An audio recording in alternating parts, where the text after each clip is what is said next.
people are naturally competitive. We can see this in children, where children will fight over the attention of their parents with their siblings. Even children, like a boy will fight with his dad for the competition of his mom, right? Children will compete with their other siblings for the attention of their parent. And so this is something that's deeply wired in almost every human. In fact, you even see this with other animals. Some birds will literally kill their siblings so that they can get more food, right? And so as you can see, competition is a normal part of life, okay? And because of that, we have to understand that if that competition isn't just competing with other people, it's also competing with what's taking up your time, right? So for example, a child who wants to hang out with their parents all the time will hate his parents' job, for example, because they're always working. And so that kid will resent their job. That kid will in fact almost feel like jealous that the job gets most of the attention of the parent. And the reason why that is because it's deeply wired in humans to not only be jealous and compete with people, but also with things, right? And the reason why it's this: one, from an evolutionary perspective, right? Competitiveness can be seen as a survival mechanism. The humans that were the most competitive in our evolutionary days were the ones that survived the most, right? And also children, through competitive activities, children learn about their strengths and weaknesses and the value of effort, right? And also through social comparison, you can assert how valuable you are through competition. And so because of that, we sort of remove the competition when we're dating someone and we like them. And the reason why is because when we like someone, we want to spend most of our time with them. So we stop playing basketball, for example, just give an example. We stop working as much. We stop doing the things that we love, all because we want to spend time with them. And so they first met you when you were living your best life. They first met you when you were single and you had things that you had in your life. You had friends, you had family, right? You had activities. In fact, a lot of people will tell you that when they get in relationships, they stop doing the things that they used to do. They stop doing the things that made them more attractive to the other person. And the reason why is this, right? People are always in competition, consciously or unconsciously. People will compete with anything. When there's nothing fighting for your attention, your testosterone lowers, your dopamine lowers, and there's no such sense of urgency, right? Living your best life, living a life that you love, actually becomes a threat to your future partners. And the reason why is this: enjoying your life and not needing someone in your life, even though it's very important to need someone. I'm not saying that I want you to be a bunch of Terminators out there. It's very important to need other humans, okay? But what I am telling you is that don't give all of yourself to that person. You have to leave something that you could that you only enjoy. Like a dog who's eating food and finds the bone, the dog will put the bone on the side so that when he finishes his food, he eats the bone last, right? So it's the same thing, right? Competition, which in this case is you enjoying your life. I'm not even kidding with you. You having a life that doesn't include that person all the time is literally like having your own Tyrone, the personal trainer. It's literally like having that hot secretary at work that your wife is always worried about, right? It's not just about presenting to them somebody of the opposite sex. It's literally your emotional investment in other things. Literally that, right? And so what will happen is that by you enjoying your life, by you having things that doesn't include the person that you're dating, you literally create competition without having to include the sex, right? Competition creates a sense of scarcity around the prize, especially if there is only one winner or a limited number of winners. This scarcity makes the prize appear more exclusive and valuable, increasing its allure. So that means if you work, if you enjoy your work, if you enjoy your life, that will literally, it's funny, right? It's crazy because it sounds toxic, but they're going to really compete. They're going to want to take you out of that so that you could give them all their time. Because this is just human nature. They want all of your time, right? And the reason why is this, it's important to do this. By them sensing that you love that you have other things that you enjoy in your life, that you're actually enjoying it. One, they think people want you miserable when they're not around. Like that's just a part of human nature, right? If you believe that the person you're dating doesn't suffer in your absence, a part of you is going to be a little resentful, right? It's human nature. It's almost like being dead and going to your funeral and seeing your family members high five each other, doing the worm, doing spinneroonie. Like you'll be pretty pissed off. You're gonna want to see some tears. You're gonna want to see some doctors trying to resuscitate Granny because she choked on a pork chop because you died. You're gonna want to see some suffering.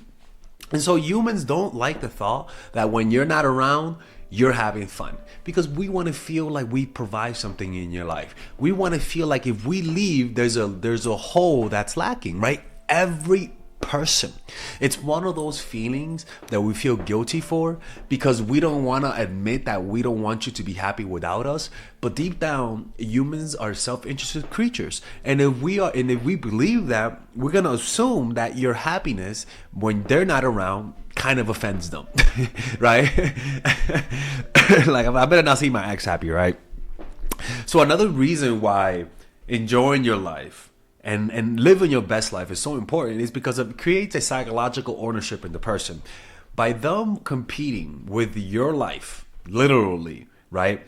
And as an individual engages in competition, either with a person or an abstract concept, they develop a sense of psychological ownership over the prize. The anticipation of claiming the prize and the fear of losing it increases its perceived value. Right? And another thing, competition can invoke strong emotions such as excitement, anticipation, adrenaline, but also it creates a sense of loss, creates of lowering of self-esteem, the competition, right? Because you're comparing yourself, right? And this psychological reaction to competition makes them value you when you give them your time. Whenever all of a sudden you're free for the weekend for them, they value it more. It's almost like an absent dad that's barely home, but when he arrives, the kids are happy because they finally got time to spend time with their dad, right? Or they finally got time to spend time with their mom. Your absence increases the presence when you're around, but also the fact that you are not miserable when they're not around is really the thing that irks them, right? And so what they'll do is that they'll try hard when you're in person to imprint themselves in your mind, right? Now, look, obviously, I don't want you to completely have a different life when they're not around. That's not what I'm talking about, right?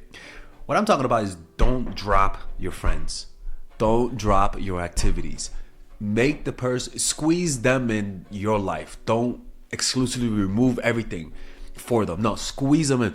Too many people I know get into relationships and all of a sudden lose their sense of self.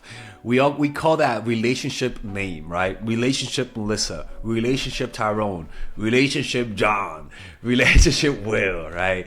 Like we tend to almost like I have a different names for our friend who drop all of their friends for the relationship.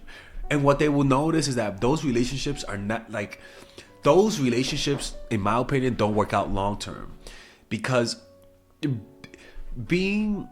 removing all of the things that you did because now you want to spend time with this person is literally doing the opposite of what got them. Now, obviously, what made you get the person, you're not going to keep doing, right? Like, if you were on dating apps, you're not going to keep being on dating apps. That's not what I'm talking about. What I'm talking about is that we cannot create almost like a addiction-like response to someone, which means when somebody gets addicted to crack, for example, they stop doing the things that they used to do. They stop playing basketball. They stop hanging out with their friends. They stop doing extracurricular activities. All they're doing is making money and doing drugs, right? And this is what happens. A lot of people lose their quality of life when they get into relationships where they literally stop working on the things that they had. Some of their friends get resentful because they feel like they're not needed in their lives.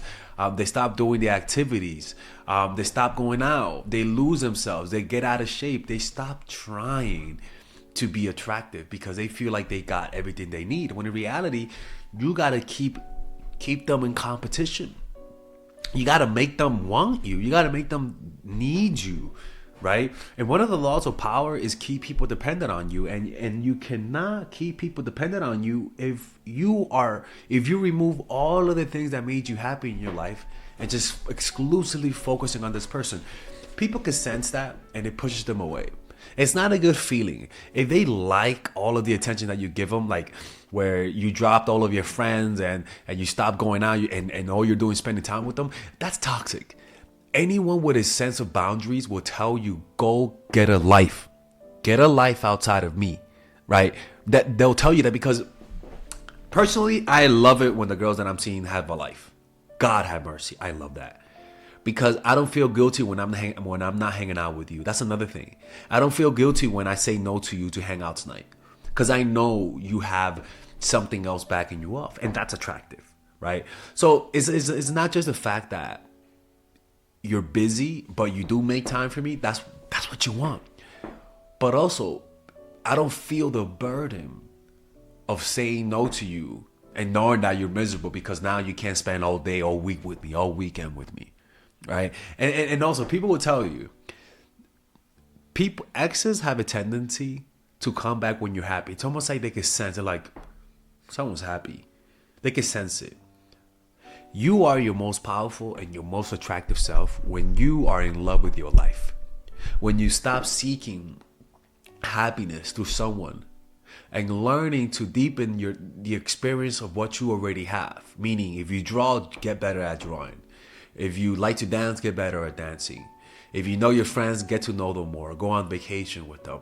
Deepen what you already have, your connection with the present moment, your connection with your job. Love every aspect of your life. And if somebody comes into you, they're going to sense that competition. There's this guy named Skip Bayless, and he says that he told his wife, which is fucking toxic, my job comes first and you're second forever. I'm like, goddamn, girl, you better run away. But that's actually a funny thing, because say that to someone, and psychologically, if you're on the receiving end of that, you're going to feel a sense of competition. You're going to feel, and when they don't give you enough time, you're going to resent their job. Not resent them, but resent their job. And this creates almost like a jealousy. Like, I'm not good enough to win you over. I'm not good enough for you to drop your job for me. That's what people think.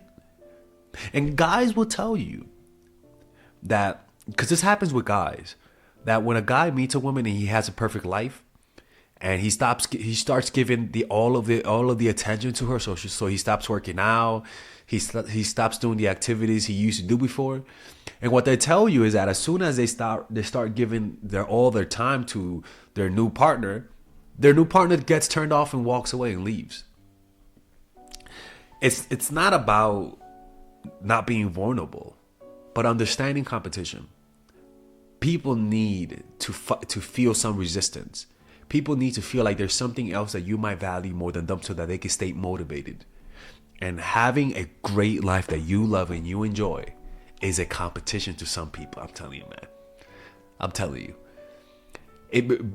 Because they'll just feel like jealous. Like, why am I not good enough for you to drop all of those activities for me? People really just say that. Why? Like, am I not good enough that you don't text me all the time? Or you get what I'm saying? They're like, oh, why can't you just take some time off of work and just respond to me?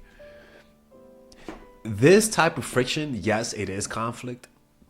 But this is the type of conflict that people generally deal with. Because you resent that, but you know that's part of life. You know, and anytime somebody wants you to do less of the things that you love in your life, that's a red flag also. That's why living your best life and setting goals and achieving your goals to live your best life is truly something that insulates you from bullshit. It reveals the toxic people, but it also increases your aura. It makes you. So many people, when they know that you made them the center of your life, will literally become monsters. When they know that you have no life, when they know that you not completely depend on them, a lot of people switch up. For example, it's like a guy who is dating a girl, like, because this happens a lot, and as soon as they have a kid with her, she just turns into a fucking monster. The reason why that is because now she knows you can't escape. Now she knows This is not all women, by the way. Guys, relax the fuck down, guys. This is not all women. That's just an example. And this happens with guys too. Is that some guys will tell the women to quit their job, stop hanging out with their friends, and as soon as they completely stop doing all the things that they enjoyed, the guy starts acting nasty, toxic, right? And they start acting completely different. So you have to be careful with people who encourage you to give you almost all the time. Like it's totally fine for a guy to be jealous that you're hanging out with your friends. You get what I'm saying? I completely understand that, right? Like with girls, like some of the girls that I dated, they didn't like the fact that I traveled so much. I get it. You know, it creates conflict. But when people don't have something to complain about, I don't know. There's just something about it that they notice that what they were complaining about kept things interesting, right? You may not have all the time to hang out. Like it's like your job, right? You hate you going to work all the time, but you notice, like in school, right? Remember when we were in school, we hated going to school, but there came some summers where we were just fucking bored, and we were like, man, like I may not like school, but I hate being bored more. I wish there was something to do, right? They may not like the fact that you have a busy life, that you enjoy your life, that you have your own friends, your own activities, but a part of them, there's a sense of like, if they're not toxic, there's a sense of like relief that you have something to do. Any person that's healthy wants some distance from time to time. And the days that they complain about you being busy and about you going on vacation with your friends that not invite them, will also come days when they don't want to see you, and they know that there's a certain, like, you're not gonna freaking go apoplectic when you say let's not hang out today. And that's a real thing, man. Honestly, I hate the fact that, like, if I date a girl and I'm like, she's gonna freaking complain that I can't hang out with her. Like it's a burden, because I'm like, damn, I want to be able to be okay that I may not hang out with you today, and I know you're gonna have something else to do. That's very important. That's a healthy thing to do. So what I'm trying to say is that when they sense, like when they notice that they are literally feeling jealous of your job, or they resent the fact that you can't spend time with them, that's when people realize what they feel. You know what I'm saying? Like, you don't really notice how much you love your life until you feel like you're losing your life. You don't know how much you love your job until you feel like you're losing your job, right? And so this is a good way to create competition without really banging the whole football team, or without really like using the opposite sex as a way to make them jealous. Just living your life will create the competition that will make them self-reflect about how they feel about you, enhance what they feel, and thus want to spend more time with you. It's what competition does. Competition reveals how much you want something. And just having a busy life that like clearly excludes them from it because of because you have your own life, creates that self-reflection.